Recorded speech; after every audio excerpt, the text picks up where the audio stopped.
Circle of Inevitability, capítulo 1071. Enganação. A figura do tolo, inundada com inúmeros pedaços de conhecimento, congelou de repente, sua cabeça explodindo em uma massa de larvas distorcidas. Essas larvas desapareceram rapidamente, deixando para trás apenas um par de luvas pretas e uma bengala incrustada com muitos fragmentos de estrelas. Em meio à névoa fina que permeava os picos das montanhas, outra figura desceu, mais uma vez, o tolo, vestido com um casaco preto e usando uma cartola. As luvas pretas e a bengala cravejada de estrelas retornaram imediatamente ao seu controle. Antes, aquilo foi apenas uma projeção histórica. Na sombra negra em que o sábio oculto havia se transformado, os distintos olhos pretos e brancos giravam cada um, refletindo a figura do tolo mais uma vez. Neste momento, ele queria escapar. Isso não quer dizer que lhe faltou coragem para destruir seu corpo atual e reviver usando informações ocultas e de backup de outros locais. Para um ser com uma singularidade tão viva, isso não seria muito doloroso.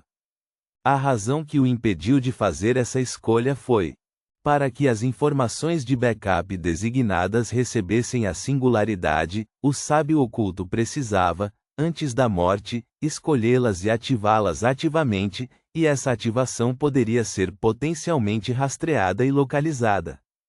Como a personificação do conhecimento místico, o sábio oculto naturalmente conhecia as especialidades de seus inimigos atuais, e qual o papel que a barreira sombria que havia selado todo o reino desconhecido, e a névoa cinzenta que o permeava poderiam desempenhar.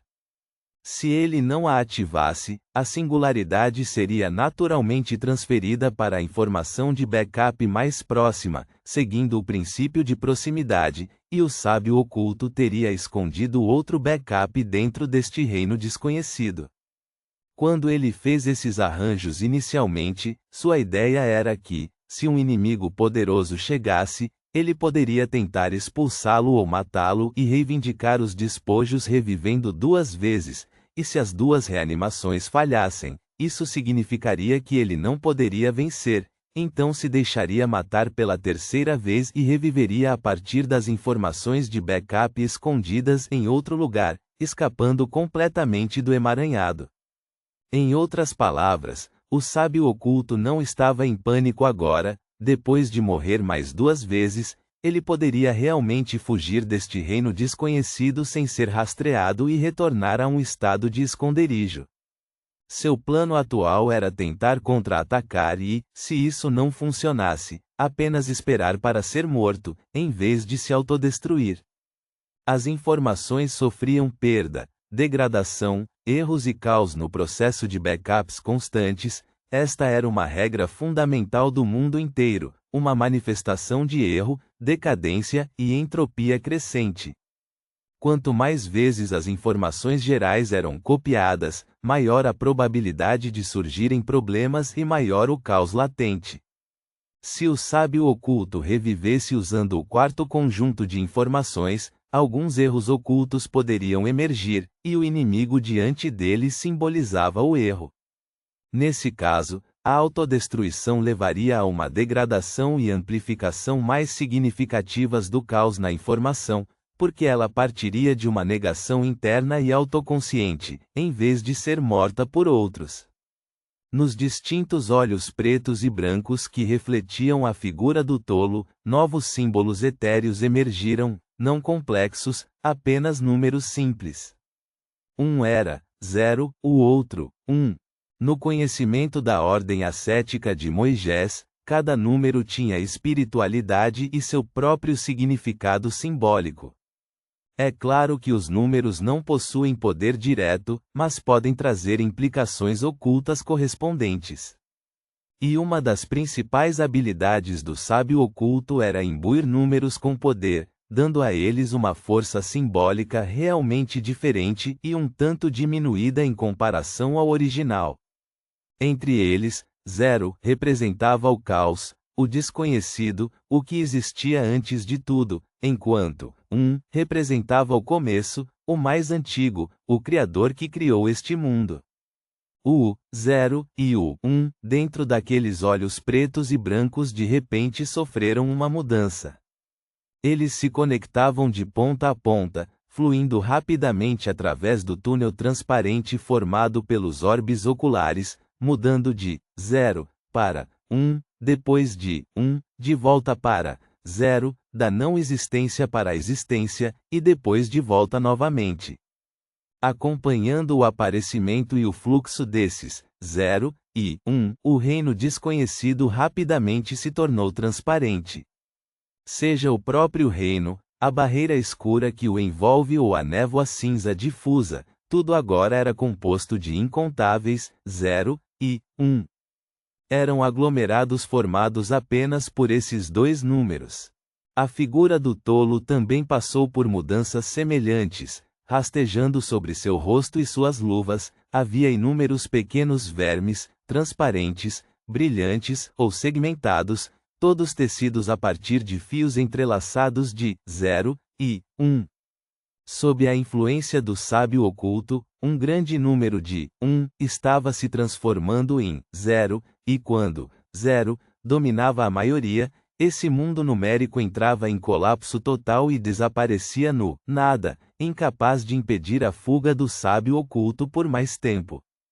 Até o próprio tolo seria afetado, incapaz de localizar e rastrear a tempo. De repente, a figura do tolo desapareceu. Ele apareceu no céu cheio de névoa digital, empurrando para baixo, de longe, a bengala estrelada.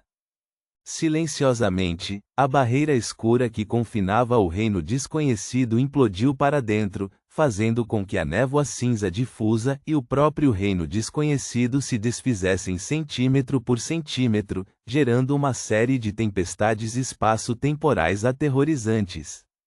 O tolo proativamente mergulhou esse mundo numérico na destruição. As furiosas tempestades espaço-temporais convergiram em direção ao sábio oculto, e a desintegração e o colapso ao redor também se espalharam para esse deus maligno. O sábio oculto não ficou alarmado, mas encantado.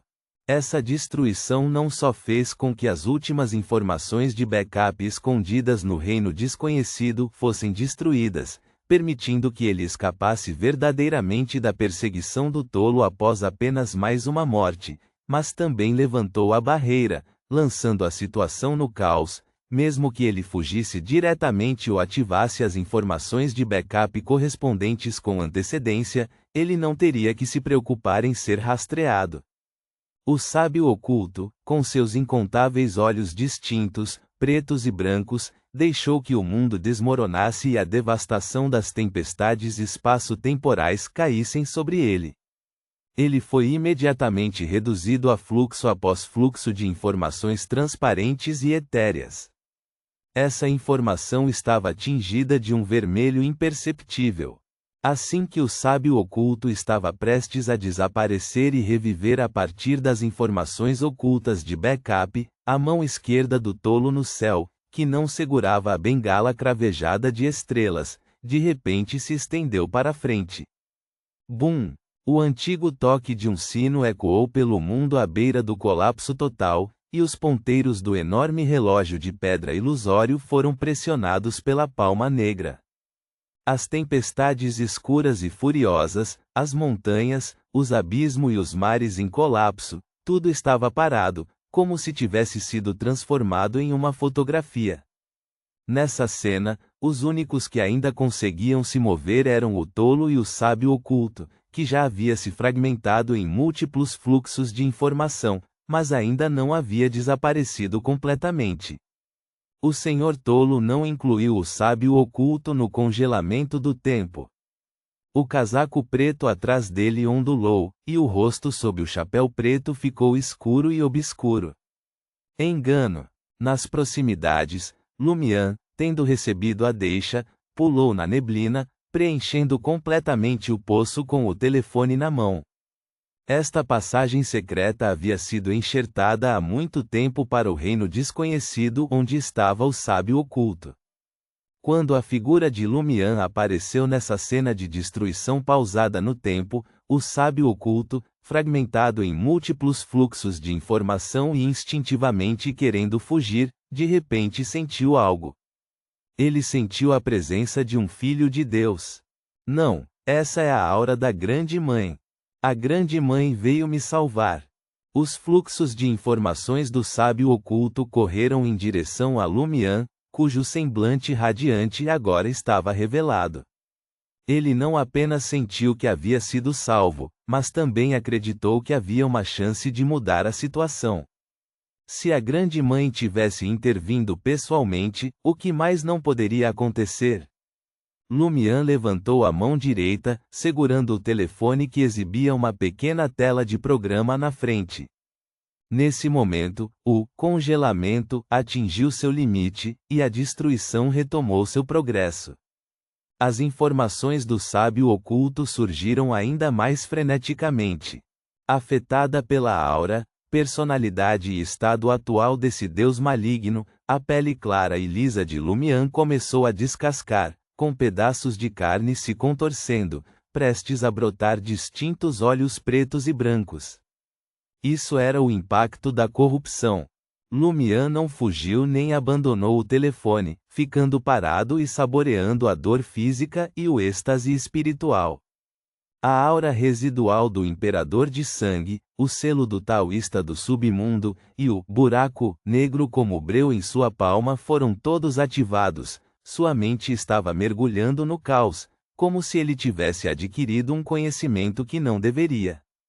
Sua boca se curvou para cima, com dois olhos pretos e brancos distintos. Olhando para as informações transparentes e frenéticas do sábio oculto, ele sorriu brilhantemente. Vim te encontrar. Eu disse que iria te encontrar. Pedaço por pedaço, a carne do corpo de Lumian começou a cair, cada um exibindo distintos olhos pretos e brancos, mas ele permaneceu imóvel, ainda segurando firmemente o telefone feito pelo deus do vapor e da maquinaria. Finalmente, as informações do sábio oculto chegaram ao seu destino. Lumian imediatamente pressionou o botão de execução do aplicativo destruidor de informações. A superfície do telefone de repente ficou escura, absorvendo a luz restante e as informações desencarnadas ao seu redor. O sábio oculto subitamente ficou lúcido, mas era tarde demais. O telefone havia se transformado em um vórtice enorme, sugando todas as informações transparentes e etéreas nas quais havia se fragmentado. Vendo isso, Lumian não se conteve mais e incendiou a si próprio com o fogo da destruição. Em meio à queima violenta das chamas negras que continham seu frenesi e repressão, ele se transformou em cinzas com um sorriso brilhante, porém horripilante. O verdadeiro ele havia morrido. A corrupção se espalhou para o espelho, e aquele que estava no espelho também morreu. Somente o espelho adormecido, escondido previamente pelos poderes de ocultação, permaneceu inalterado. A barreira do telefone se iluminou novamente, a porção de brilho etéreo composta de informações complexas tentando desesperadamente se libertar, escapando do controle. O tolo, de casaco preto e chapéu meio alto, desceu na frente do telefone e da bolsa do viajante de Lumian, com o reino desconhecido em colapso e desintegração atrás dele. O sábio oculto gritou em desespero e medo: "Poupe-me! Juro lealdade a você! Poupe-me!" A voz do tolo era friamente incisiva, mas um tanto gentil. "Você prejudicou muitas pessoas." Ele levantou a bengala cravejada de estrelas, empurrando o sábio oculto, que lutava para sobreviver, de volta para a tela do telefone. Das profundezas do telefone, um som assustador, como um monstro roendo ossos humanos, ecoou. Ponto.